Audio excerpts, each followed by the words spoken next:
Assalamualaikum warahmatullahi wabarakatuh. Halo teman-teman semua. Perkenalkan, nama saya Frista Aulia Putri Satrio dengan NIM 4321 90 10 152 dari program studi S1 Akuntansi Universitas Mercu Buana.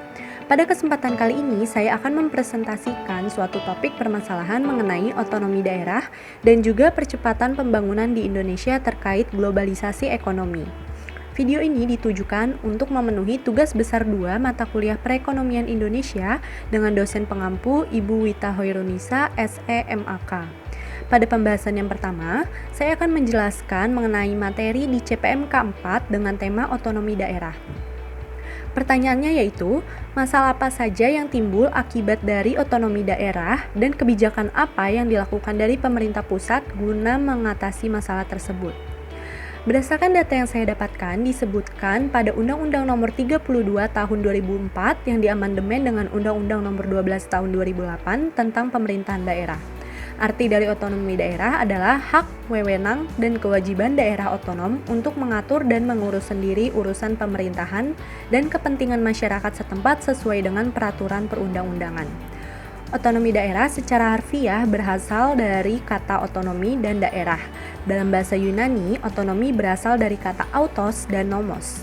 Autos yang berarti sendiri dan nomos yang berarti aturan atau undang-undang, sehingga dapat diartikan sebagai kewenangan untuk mengatur sendiri atau kewenangan untuk membuat aturan guna mengurus rumah tangga sendiri. Sedangkan daerah adalah kesatuan masyarakat hukum yang mempunyai batas-batas wilayah. Sejalan dengan diberlakukannya Undang-Undang Otonomi Daerah memberikan kewenangan penyelenggaraan pemerintahan daerah yang lebih luas, nyata, dan bertanggung jawab. Adanya perimbangan tugas, fungsi, dan peran antara pemerintah pusat dan pemerintah daerah tersebut menyebabkan masing-masing daerah harus memiliki penghasilan yang cukup. Daerah harus memiliki sumber pembiayaan yang memadai untuk memikul tanggung jawab penyelenggaraan pemerintahan daerah. Dengan demikian, diharapkan masing-masing daerah akan dapat lebih maju, mandiri, sejahtera, dan kompetitif di dalam pelaksanaan pemerintahan maupun pembangunan daerahnya masing-masing. Sejak diberlakukannya paket undang-undang mengenai otonomi daerah, banyak orang sering membicarakan aspek positifnya. Memang tidak disangka lagi bahwa otonomi daerah membawa perubahan positif di daerah dalam hal kewenangan daerah untuk mengatur dirinya sendiri. Kewenangan ini menjadi sebuah impian karena sistem pemerintahan yang sentralistik cenderung menempatkan daerah sebagai pelaku pembangunan yang tidak begitu penting atau pinggiran. Alih-alih mendapatkan manfaat dari pembangunan, daerah justru mengalami proses pemiskinan yang luar biasa. Tujuan dan harapan tentu akan berakhir baik apabila pelaksanaan dan pengawasan terhadap pelaksanaan otonomi daerah juga berjalan dengan baik. Implementasi dari diberlakukannya kebijakan otonomi daerah bukanlah tanpa masalah. Ternyata banyak persoalan yang muncul setelah diaplikasikannya otonomi daerah di lapangan. Karena tanpa disadari, beberapa dampak yang tidak menguntungkan bagi pelaksanaan otonomi daerah justru terjadi. Beberapa permasalahan tersebut dikhawatirkan apabila dibiarkan berkepanjangan akan berdampak pada susunan ketatanegaraan Indonesia. Banyaknya permasalahan yang muncul menandakan kebijakan ini menemui kendala dan harus cepat dievaluasi dan disempurnakan agar tujuan yang ingin dicapai dapat terlaksana. Permasalahan yang muncul diantaranya, yang pertama itu, eksploitasi pendapatan daerah. Salah satu konsekuensi otonomi daerah adalah kewenangan daerah yang lebih besar dalam pengelolaan keuangannya. Mulai dari proses pengumpulan pendapatan sampai pada alokasi pemanfaatan pendapatan daerah tersebut. Dalam kewenangan semacam ini, sebenarnya sudah mulai muncul inherent risk atau resiko bawaan, bahwa daerah akan melakukan upaya maksimalisasi dan bukan optimalisasi. Perolehan pendapatan daerah dilakukan dengan memaksimalisasi pendapatannya dan bukan mengoptimalkan cara untuk mendapatkannya. Upaya ini didorong oleh kenyataan bahwa daerah harus mempunyai dana yang cukup untuk melakukan kegiatan, baik itu rutin maupun pembangunan. Perolehan pendapatan yang cenderung eksploitatif justru akan banyak mendatangkan persoalan baru dalam jangka yang panjang. Yang kedua adalah masalah kewenangan yang tumpang tindih. Pelaksanaan otonomi daerah masih diwarnai oleh kewenangan yang tumpang tindih antara institusi pemerintahan maupun aturan yang berlaku, baik antara aturan yang lebih tinggi atau aturan yang lebih rendah. Contohnya, pertanyaan mengenai apakah kewenangan itu ada di pemerintah kota atau provinsi. Dengan pemberlakuan yang mendadak atas otonomi daerah ini, banyak daerah yang sebenarnya belum siap karena tidak memiliki sumber daya manusia kualitatif sehingga mereka mengartikulasikan otonomi daerah hanya pada aspek finansial semata. Yang ketiga, masalah anggaran. Permasalahan keuangan menjadi sangat urgensi karena dapat menghambat jalannya pembangunan.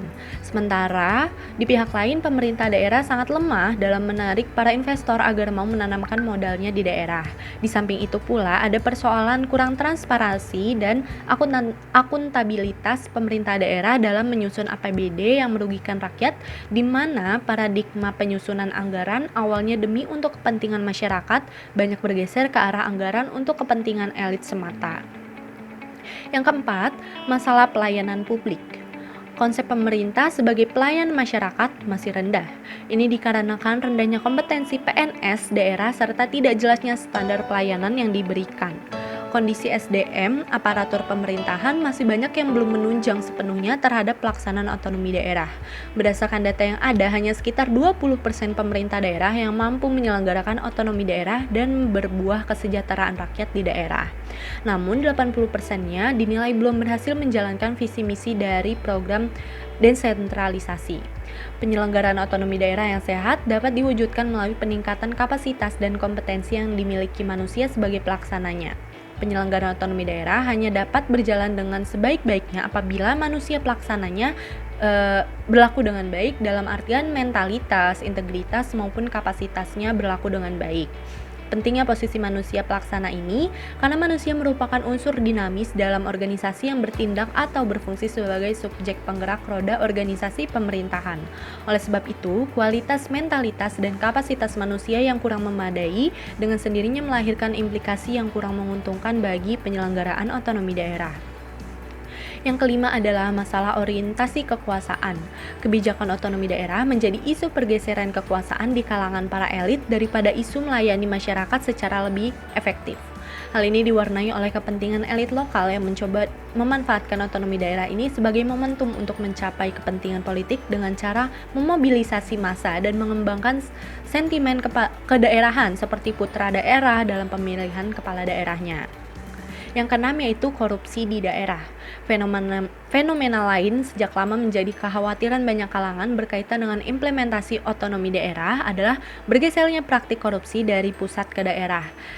Sinyalemen ini menjadi semakin beralasan ketika terbukti bahwa banyak pejabat publik yang masih mempunyai kebiasaan mengamburkan uang rakyat untuk piknik luar negeri dengan alasan studi banding. Juga mulai terdengar bagaimana anggota legislatif mulai menggunakan kekuasaannya atas eksekutif untuk menyetujui anggaran rutin DPRD yang jauh lebih besar daripada sebelumnya.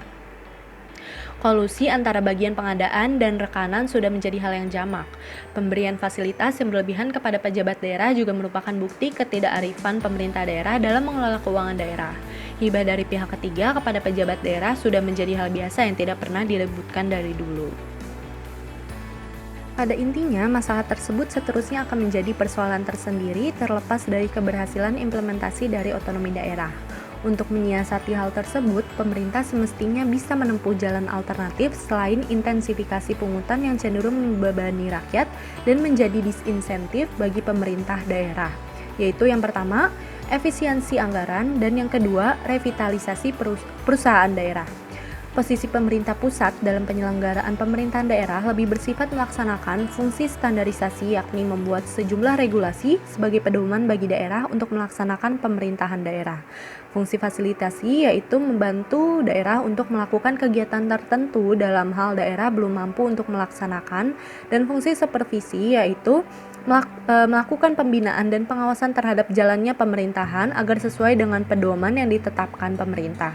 Berikut ini saya sampaikan langkah penyelesaian yang bisa dilakukan pemerintah terhadap permasalahan otonomi daerah tanpa harus membalikan kepada sentralisasi. Yang pertama, membuat master plan pembangunan nasional untuk membuat sinergi pembangunan di daerah agar menjadi landasan pembangunan di daerah dan membuat pemerataan pembangunan antar daerah. Yang kedua, memperkuat peranan daerah untuk meningkatkan rasa nasionalisme dengan mengadakan kegiatan menanamkan nasionalisme seperti kewajiban mengibarkan bendera merah putih. Yang ketiga, melakukan pembatasan anggaran kampanye karena menurut penelitian korupsi yang dilakukan kepala daerah akibat pemilihan umum berbiaya tinggi membuat kepala daerah melakukan korupsi. Yang keempat, melakukan pengawasan Perda agar sinergi dan tidak menyimpang dengan peraturan di atasnya yang lebih tinggi. Kemudian selanjutnya, melarang anggota keluarga kepala daerah untuk maju dalam pemilihan daerah untuk mencegah pembentukan dinasti politik. Kemudian, meningkatkan kontrol terhadap pembangunan di daerah dengan memilih mendagri yang berkapabilitas untuk mengawasi pembangunan daerah. Kemudian yang terakhir, melaksanakan good governance dengan memangkas birokrasi atau reformasi birokrasi, mengadakan pelayanan satu pintu untuk masyarakat, dan melakukan efisiensi anggaran. Kemudian yang selanjutnya saya akan membahas mengenai CPMK yang kelima dengan pertanyaan kaitkan hubungan kebijakan percepatan pembangunan bagi peran Indonesia dalam menghadapi globalisasi ekonomi. Kemudian selanjutnya saya akan membahas materi di CPMK 5 dengan pertanyaan kaitkan hubungan kebijakan percepatan pembangunan bagi peran Indonesia dalam menghadapi globalisasi ekonomi. Kehadiran globalisasi tentunya membawa pengaruh yang cukup besar bagi kehidupan bangsa Indonesia. Pengaruh tersebut meliputi sisi positif dan sisi negatif. Pengaruh globalisasi berlangsung di semua bidang kehidupan seperti bidang ideologi, politik, ekonomi, sosial budaya, pertahanan, keamanan, dan lain sebagainya. Selanjutnya, yang harus disiapkan untuk menghadapi globalisasi adalah dengan memperkuat posisi Indonesia dari berbagai bidang. Salah satu aspek yang harus diperkuat adalah di bidang ekonomi. Globalisasi ekonomi merupakan proses yang menunjuk semua ekonomi nasional ditarik ke dalam ekonomi global yang saling terkait. Munculnya globalisasi ekonomi ini mengedepankan pasar bebas yang menduduki hampir seluruh dunia. Hadirnya pasar bebas ini meningkatkan fenomena ekonomi yang besar karena adanya pertumbuhan yang pesat. Di samping mendapatkan fenomena yang positif, dampak akibat pasar bebas tersebut menciptakan pasar terbuka yang menyebabkan pasar tradisional yang dimiliki oleh para petani dan nelayan kecil menjadi hilang dan tergantikan oleh supermarket dengan modal yang lebih besar. Pembangunan infrastruktur merupakan salah satu aspek penting dan vital untuk mempercepat proses pembangunan nasional. Infrastruktur juga memegang peranan penting sebagai salah satu roda penggerak pertumbuhan ekonomi. Ini mengingat gerak laju dan pertumbuhan ekonomi suatu negara tidak dapat dipisahkan dari ketersediaan infrastruktur seperti transportasi, telekomunikasi, sanitasi, dan energi. Oleh karena itu, pembangunan sektor ini menjadi fondasi dari pembangunan ekonomi yang selanjutnya. Selain itu, pembangunan infrastruktur juga mendorong Indonesia berkontribusi dalam globalisasi perekonomian. Kemampuan daya saing produk Indonesia menuntut ketersediaannya infrastruktur yang memadai. Infrastruktur yang kurang maksimal akan memperlambat gerak laju ekspor berbagai produk. Akibatnya, kepercayaan permintaan luar negeri terhadap produk kita mengalami penurunan. Bahkan, produk yang berdiam lama selama di perjalanan akan mengalami penyusutan kualitas. Sama halnya dalam permintaan jasa, seperti tenaga kerja kita ke luar negeri juga membutuhkan sarana infrastruktur yang memadai agar permintaan luar negeri terhadap tenaga kerja kita bisa sesuai dengan jadwal. Pemerintah Indonesia sadar akan pentingnya untuk memperbaiki keadaan infrastruktur sehingga iklim investasi dan bisnis menjadi lebih menarik. Masalah infrastruktur merupakan pekerjaan rumah pemerintah yang harus diselesaikan sesegera mungkin. Yang pertama itu, memperbaiki semua infrastruktur yang rusak seperti jalan-jalan raya yang berlubang dan bergelombang. Yang kedua, membangun jalan tol atau jalan kereta api ke pelabuhan dan memperluas kapasitas pelabuhan seperti Tanjung Priuk, Tanjung Perak, dan lainnya yang selama ini menjadi pintu keluar masuk barang dalam beberapa tahun ke depan. Saking pentingnya bidang infrastruktur ini, pemerintah seharusnya menjadikan sektor ini adalah sektor yang paling diprioritaskan. Pemerintah pusat dan daerah hendaknya bersinergi secara harmonis dalam membuat berbagai kebijakan agar pembangunan infrastruktur seperti perbaikan pelabuhan, jalan raya, dan sarana transportasi lain bisa dilakukan sesegera mungkin. Bahkan pembangunan sarana transportasi ini mampu menjangkau sampai ke pedesaan di mana terdapat UMKM atau home industry yang menciptakan ekonomi kreatif agar bisa membantu negara dalam meningkatkan laju ekspor. Akses infrastruktur benar-benar merupakan faktor penentu dalam memperlancar sirkulasi produk yang mempunyai daya saing tinggi. Apalagi ketersediaan infrastruktur mampu meningkatkan taraf hidup masyarakat.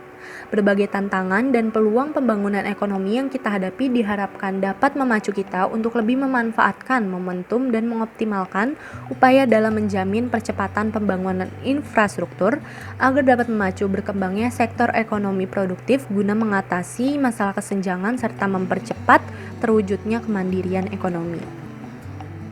Kemudian selanjutnya saya akan membahas mengenai penguatan kebijakan percepatan infrastruktur. Untuk menghadapi tantangan ke depan yang lebih besar, pemerintah melakukan penguatan terhadap 3 hal dalam upaya percepatan infrastruktur. Pertama adalah kebijakan satu peta atau One Map Policy sebagai tools berbasis data spasial dalam melakukan sinkronisasi pembangunan untuk menghindari adanya tumpang tindih. Yang kedua, pembentukan KPPIP sebagai Special Delivery Unit penyediaan proyek infrastruktur yang terdiri bukan hanya para aparat sipil negara atau ASN, tetapi juga dari profesional dan para ahli di bidangnya, yang menjadi penopang pemerintah sebagai pengambilan keputusan untuk mempercepat penyediaan proyek. Kemudian yang terakhir adalah penerapan kebijakan terkait peningkatan partisipasi swasta, yaitu upaya perbaikan sistem regulasi yang mengatur investasi dari pihak swasta untuk menindaklanjuti besarnya kebutuhan investasi swasta sesuai dengan naskah teknoratik yang mencapai 42% dari total investasi. Demikianlah video pemaparan saya kali ini, semoga dapat berguna bagi teman-teman semua. Saya memohon maaf apabila dalam penyampaian video ini terdapat kesalahan dan ketidaksempurnaan. Akhir kata, saya ucapkan terima kasih. Wassalamualaikum warahmatullahi wabarakatuh.